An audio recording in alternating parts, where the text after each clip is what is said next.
is in phase with the arc current, lagging with arc current by 90 degrees, lead by arc current by 90 degrees, lag by the arc current by 180 degrees. Generally, circuit breaker is breaker లో రెండు contacts ఉంటాయమ్మా.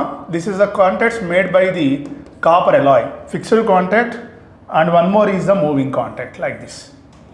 Okay, fault రాలేదు అనుకోండి, ఈ two contacts are close to each other, touch to each other at normal condition without fault.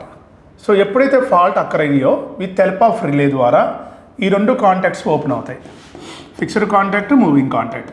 ఎప్పుడైతే రెండు contacts సడన్గా open అయినప్పుడు ఈ రెండింటి మధ్యన మనకి ఏర్పడేది ఆర్క్. అంటే టోటల్ ఫాల్ట్ కరెంట్ అనేది ఆర్క్గా కన్వర్ట్ అయిపోతుంది. This is the arc.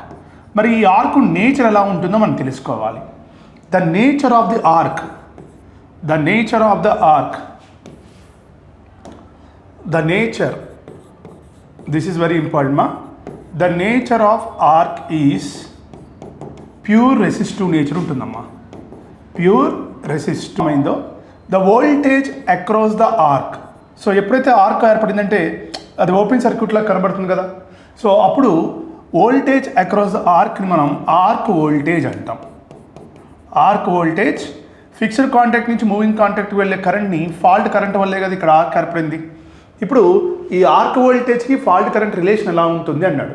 But మనం ఏం చెప్తున్నాం, the nature of the arc is pure resistive. When circuit is pure resistance, voltage in phase the కరెంటే కదండి. ఓకే, అంటే ఆర్క్ వోల్టేజ్ ఏ యాక్సిస్ మీద ఉందో ఫాల్ట్ కరెంట్ కూడా అదే యాక్సిస్ మీద ఉంటుంది. Because the nature of resistive nature కాబట్టి, ప్యూర్ రెసిస్టివ్ నేచర్ కాబట్టి. సో దాని ప్రకారం arc voltage in circuit breaker is in phase with arc current. Arc current is also called fault current. So 1 is the right answer.